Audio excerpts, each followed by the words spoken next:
You know what separates the successful from everyone else? It's not talent. It's not luck. It's not even intelligence. The difference comes down to one simple truth that most people never learn. Successful people do what unsuccessful people are not willing to do. And they do it whether they feel like it or not. Let me tell you something that changed my life when I finally understood it. Your feelings are the worst possible guide for your actions. The worst. And here's why that matters more than anything else I could tell you today. I learned this lesson the hard way, and it cost me years of my life. When I was 25 years old, I was broke. I mean really broke. I had pennies in my pocket, nothing in the bank. And you know what my problem was? I was a slave to my moods. If I felt like making calls, I made calls. If I felt like going to see a prospect, I went. If I didn't feel like it, well, I found something else to do. I'd tell myself I'll do it tomorrow when I'm feeling better. I'll do it when I'm more motivated. I'll do it when the time is right. The time was never right because my feelings were never consistently right. Here's what nobody tells you when you're starting out. Your emotions change like the weather.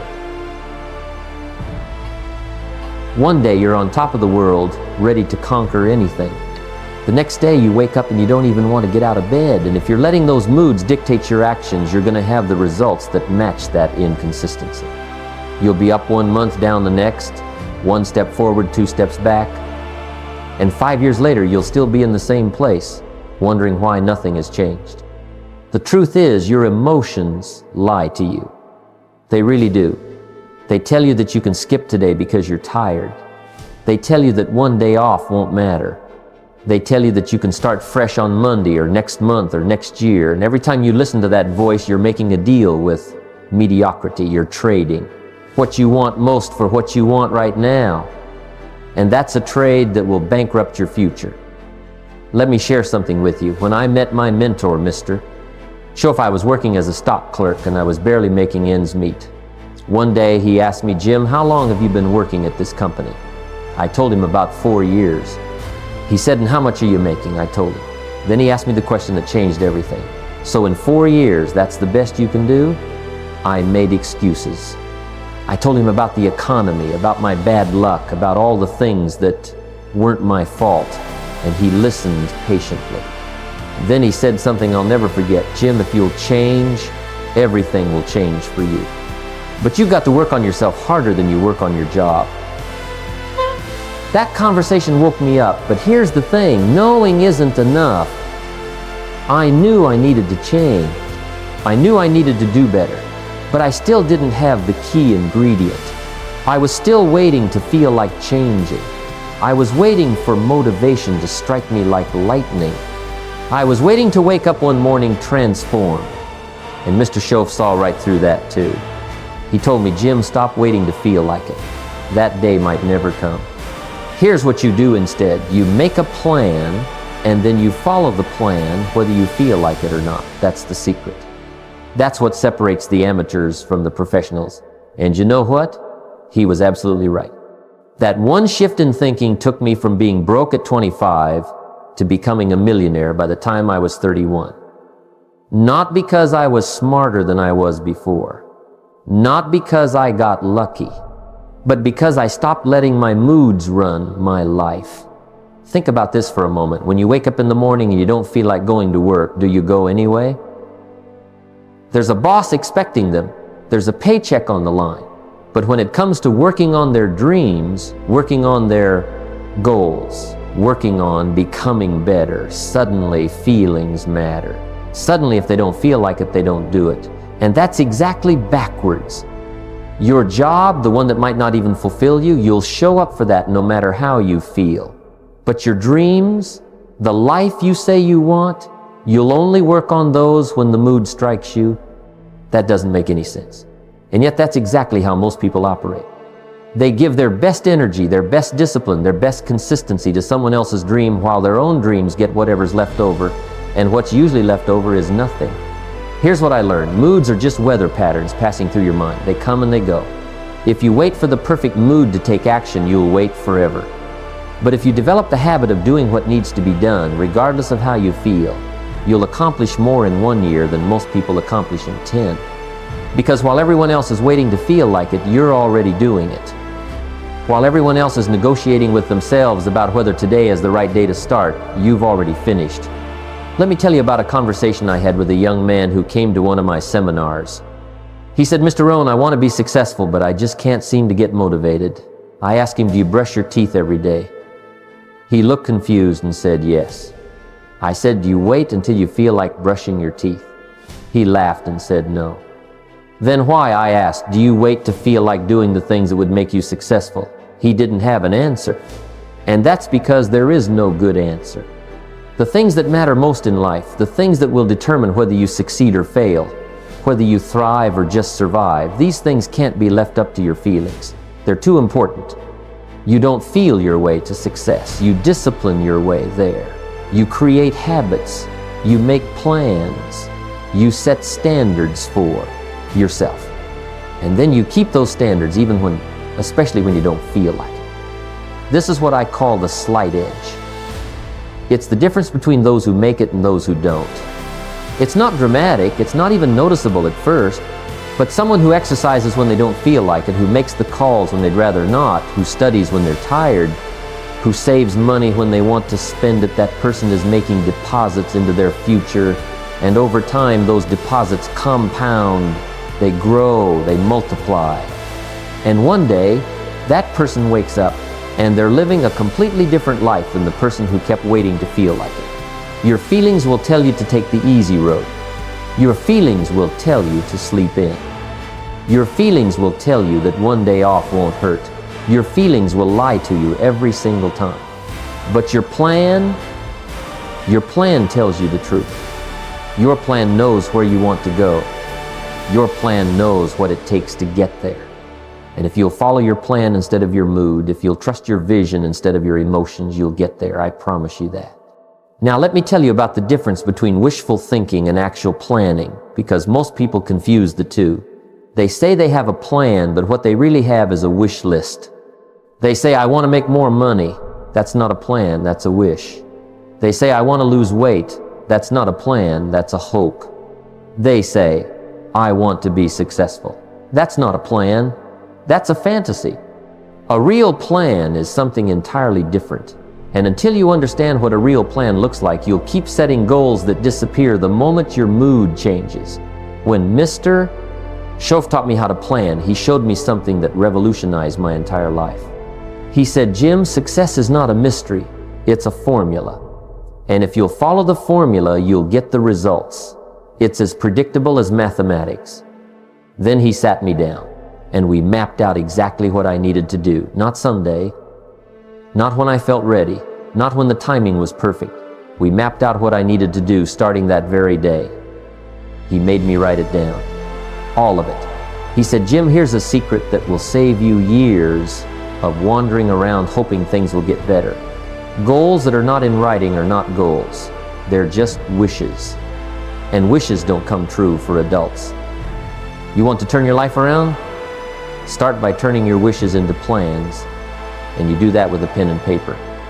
So I wrote down exactly how much money I wanted to make. I wrote down exactly what I needed to do every single day to make that happen. I wrote down how many people I needed to talk to, how many presentations I needed to make, how many books I needed to read. Everything became specific. Everything became measurable. Everything became real. And here's what happened when I did that. Suddenly my moods didn't matter as much. Why? Because I wasn't asking myself every morning, what do I feel like doing today? I was looking at my plan and saying, this is what I committed to doing today. There's a massive difference between those two approaches. One leaves you at the mercy of your emotions. The other puts you in control of your life. Let me break this down for you because this is critical. Your plan needs to have specific daily actions, not weekly goals, not monthly targets, daily actions. Because you don't live your life in weeks or months, you live it one day at a time. And if you don't know what success looks like today, you'll never know what it looks like long term. So you've got to ask yourself, what are the handful of things that if I did them every single day would guarantee my success? And once you know what those things are, those become non-negotiable. Those become your daily disciplines. I learned something else from Mr. Shoaff that most people never figure out.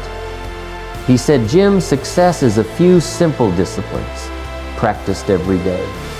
Failure is a few errors in judgment repeated every day. Think about that. The difference between success and failure isn't this huge canyon you have to leap across. It's tiny things done consistently over time. It's reading 10 pages of a good book every day instead of watching television. It's making 5 extra calls instead of making excuses. It's saving $5 instead of spending it on something you don't need. These things are easy to do, but they're also easy not to do. And that's the trap. You know what most people do?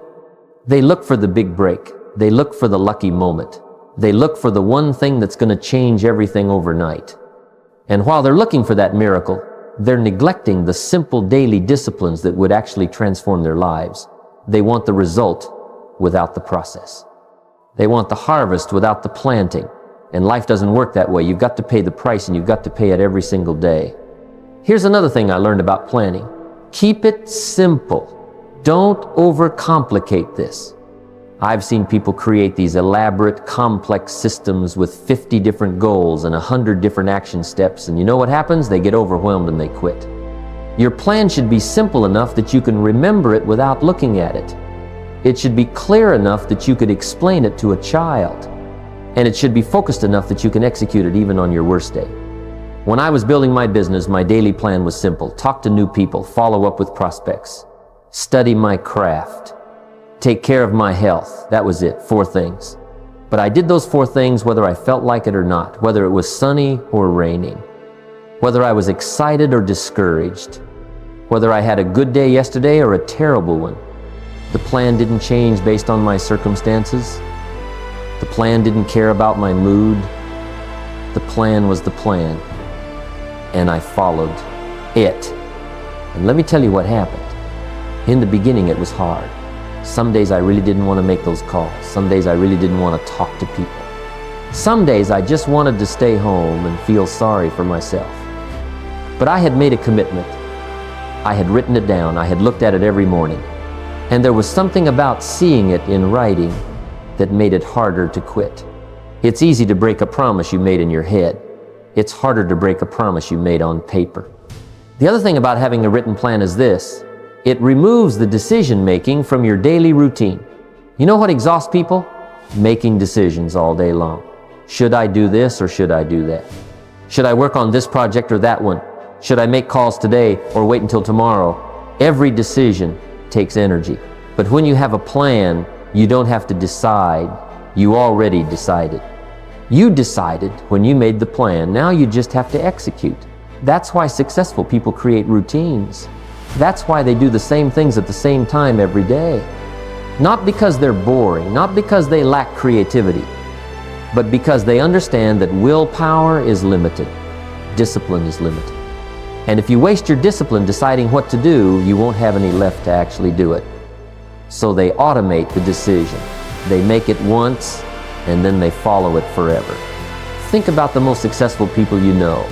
They have routines, they have systems, they have processes they follow. And they don't deviate from those processes just because they woke up on the wrong side of the bed. They understand that the system is smarter than the mood. The plan is more reliable than the feeling. The commitment is stronger than the emotion. Now, I'm not saying you can never adjust your plan. Life changes. Circumstances change. You learn new things. Of course you can modify your plan, but you modify it deliberately, strategically. You don't change it every time you have a bad day. You don't abandon it every time something gets difficult. You stick with it long enough to see if it works. And here's the truth. Most plans work if you work them long enough. The problem isn't usually the plan. The problem is people quit before the plan has a chance to work. I've watched thousands of people set goals over the years. I've seen people start businesses, start diet programs, start exercise routines, start educational courses. And you know what I've noticed? The ones who succeed aren't the ones with the best plans. They're the ones who stick with their plans. They're the ones who keep showing up. They're the ones who do the work when they don't feel like it, who make the calls when they'd rather not, who get up early when they'd rather sleep in. Your plan is your blueprint for success. But a blueprint doesn't build a house. You have to show up with your tools every single day and do the work. You have to lay one brick at a time. You have to trust the process. And most importantly, you have to keep working, even when you can't see the progress yet, because it's coming. If you're following a good plan consistently, the results are already on their way. You just can't see them yet. Let me tell you something about moods that you need to understand if you're going to master this game called life. Your moods are going to fluctuate. That's normal. That's human. Some days you're going to wake up feeling like you can take on the world. Other days you're going to wake up feeling like you want to pull the covers back over your head. And here's what you need to know. Both of those feelings are temporary. Both of those moods will pass. And neither one of them should determine what you do with your day. See, most people think that motivation comes first, then action follows. They think they need to feel motivated before they can do the work. But I'm going to tell you something that will change your life if you really hear it. That's backwards. Action comes first, motivation follows. You don't wait until you feel like doing something. You start doing it, and the feelings catch up. This is one of the most important lessons I ever learned, and it took me years to figure it out. When I was younger, I used to wait for inspiration to strike. I'd wait until I felt ready. I'd wait until I felt confident. I'd wait until I felt motivated. And you know what? I wasted years of my life waiting. Because those feelings didn't show up on their own. They showed up after I started moving, after I started doing the work, after I started taking action despite how I felt. Here's what happens when you operate this way. You wake up in the morning and you don't feel like exercising, but you put on your shoes anyway. You start walking, and 5 minutes in, something shifts. Your body wakes up, your mind clears, and suddenly you feel good, you feel motivated. But that motivation didn't come before the action.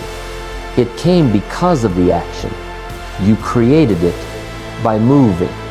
The same thing happens with work. You don't feel like making calls, you don't feel like writing, you don't feel like studying, but you sit down and you start anyway. And 10 minutes in, you find your rhythm. You find your focus. The resistance melts away, and before you know it, you've been working for an hour and you're making progress. But if you had waited to feel like it, you'd still be sitting on the couch making excuses. This is what separates the adults from the children in this world. Children do what feels good. Adults do what needs to be done. Children wait for the right mood. Adults create the right mood through action. Children negotiate with themselves all day long. Adults make a decision and stick with it. And that difference, that simple difference in approach, creates completely different lives. Let me share a personal story with you. There was a period in my life when I was building my business, and I went through a rough patch. Nothing seemed to be working. I was discouraged. I was tired. And every morning I'd wake up with this heavy feeling in my chest. This voice in my head would say, "What's the point? Nothing's working anyway. Just take the day off. You deserve a break." And let me tell you, that voice was convincing. But I had learned by then that you can't trust that voice. That voice is not your friend. That voice is trying to keep you comfortable, but comfort is the enemy of growth. So here's what I did. Every morning, even when I felt terrible, I'd have a conversation with myself. I'd say, "Jim, you don't feel like it today. I know, but here's the deal. You're going to do it anyway. You made a commitment. You have a plan. And your feelings don't get to vote on this." And then I'd get up and I'd do the work. And you know what I noticed? The days I felt worst in the morning were often the days I accomplished the most. Why? Because I had to dig deeper. I had to use discipline instead of motivation. I had to prove to myself that I was stronger than my moods. And every time I did that, every time I kept my commitment, despite how I felt, I built something more valuable than success. I built self-respect. That's what people don't understand. When you do what you said you were going to do, even when you don't feel like it, you're not just building your business or your body or your bank account. You're building your character. You're building trust with yourself. You're proving to yourself that you're reliable. And that self-trust, that self-respect becomes the foundation for everything else you accomplish. Here's another thing about moods. They're contagious from yourself to yourself. What I mean is this: if you give into a bad mood once, it becomes easier to give in the next time. If you skip your workout today because you don't feel like it, you're more likely to skip it tomorrow. If you avoid making calls today because you're not in the mood, you're training yourself to avoid them whenever resistance shows up. You're teaching yourself that your feelings are in charge, and once you teach yourself that lesson, you're in trouble. But it works the other way too. Every time you push through resistance, every time you do what needs to be done despite your mood, you're training yourself in the opposite direction. You're teaching yourself that you're capable. You're teaching yourself that you're disciplined. You're teaching yourself that you're in control. And the more you practice that, the stronger you become. The resistance doesn't go away completely, but you get better at moving through it. Let me tell you what I mean by the muscle of self-command. It's exactly like a physical muscle. If you've never exercised, lifting 50 pounds seems impossible. But if you start with 5 pounds and you work your way up consistently, eventually 50 pounds becomes easy. The same thing happens with discipline. If you've been following your moods your whole life, following a plan seems impossible at first. But if you start small and you build a habit, eventually it becomes second nature. The key is to start where you are. Don't try to transform your entire life overnight. Don't make 20 commitments you can't keep. Start with one. Make one promise to yourself and keep it no matter what. Maybe it's reading 10 pages every day. Maybe it's making 5 calls. Maybe it's exercising for 20 minutes. Pick one thing and do that one thing every single day for 30 days, regardless of how you feel. And watch what happens. You'll build the muscle. You'll build the habit. And more importantly, you'll build the belief that you can do this. I've watched this transformation happen in thousands of people over the years. They start out as victims of their moods, blown around by every feeling that comes along. And then they learn this principle. They learn to separate themselves from their emotions. They learn to observe their feelings without obeying them. They learn to say, I feel tired, but I'm going to work anyway. I feel discouraged, but I'm going to keep going anyway. I feel like quitting, but I'm going to persist anyway. And when they learn that skill, everything changes. This is what I mean by mastering your internal weather. You can't control whether the storm comes. You can't control whether you wake up feeling great or terrible. But you can control what you do about it. You can control whether you let the weather determine your actions. And the people who master this skill, the people who learn to work regardless of their internal conditions, those are the people who accomplish extraordinary things. Think about the best professionals in any field, the best athletes, the best business people, the best artists. You know what they all have in common? They all learn to perform, regardless of how they feel. The professional basketball player makes his free throws whether he's having a good day or a bad day. The professional writer writes whether inspiration strikes or not. The professional salesperson makes calls whether they feel confident or nervous. That's what makes them professionals. Amateurs work when they feel like it. Professionals work whether they feel like it or not. Now, let me ask you a question that I want you to really think about. Where will you be 5 years from now if you keep following your moods? If you keep doing only what you feel like doing, only when you feel like doing it, where does that road lead? I'll tell you where. It leads right back to where you are now. Maybe a little older, maybe a little more frustrated, but essentially the same place. Because mood-driven decisions don't compound into success. They compound into regret. But here's the flip side. Where will you be 5 years from now if you follow your plan? If you do what needs to be done every single day, regardless of how you feel, if you make those calls, read those books, save that money, build those relationships, work on your skills, I'll tell you where you'll be. You'll be somewhere you can't even imagine right now. Because disciplined decisions compound into extraordinary results. I've lived both sides of this equation. I know what it's like to follow my feelings, and I know what it's like to follow my plan. And I can tell you without any hesitation, following the plan is harder in the moment, but easier in the long run. Following your moods is easier in the moment, but devastating in the long run. You get to choose your hard. You can have the hard of discipline or the hard of regret, but you don't get to avoid hard. That's not one of the options. Let me tell you what I've seen over the decades I've spent studying success and teaching these principles. The people who follow their plans, who stick to their commitments, who do the work regardless of their feelings, these people create lives that most people only dream about. Not because they're smarter, not because they're luckier, but because they understand something fundamental. Success is the natural consequence of consistent action over time. On the other hand, the people who follow their moods, who wait for inspiration, who work only when they feel like it, these people end up 5, 10, 20 years down the road wondering what happened. They had dreams too, they had goals too, they had potential too, but they made the fatal mistake of letting their feelings guide their actions. And feelings, as we've established, are terrible guides. Here's something else you need to understand. Life is going to test you. It's going to throw you curveballs. Things are going to happen that you didn't plan for. You're going to have bad days. You're going to have bad weeks. You might even have bad months. And during those times, your feelings are going to scream at you to quit, to give up, to abandon your plan. And this is where you find out who you really are. When everything's going well, it's easy to follow a plan. When you're feeling good, motivated, excited, anybody can work hard under those conditions.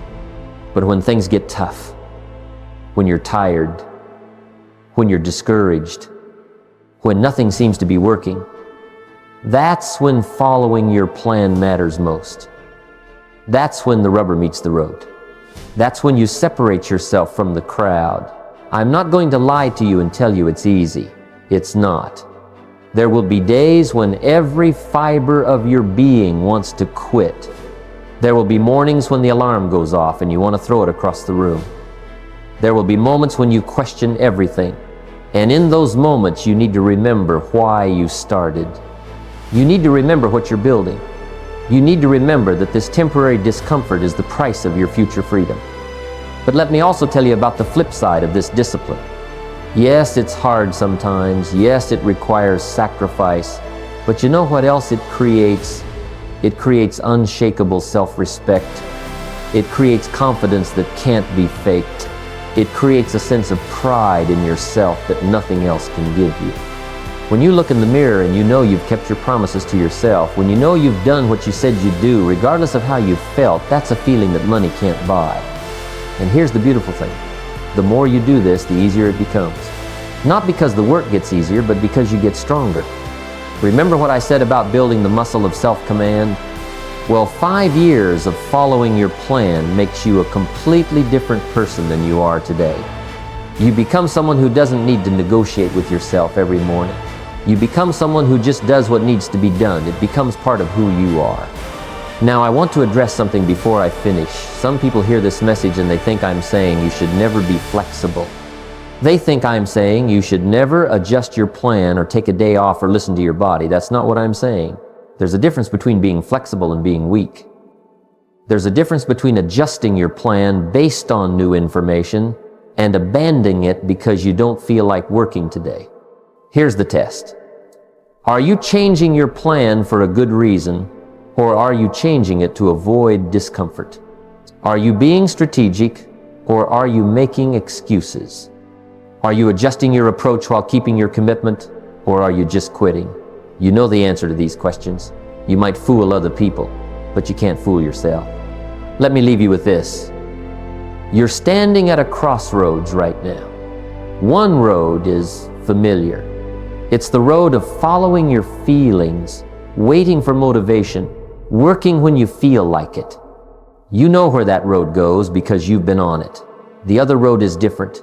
It's the road of discipline, of commitment, of following your plan regardless of your mood.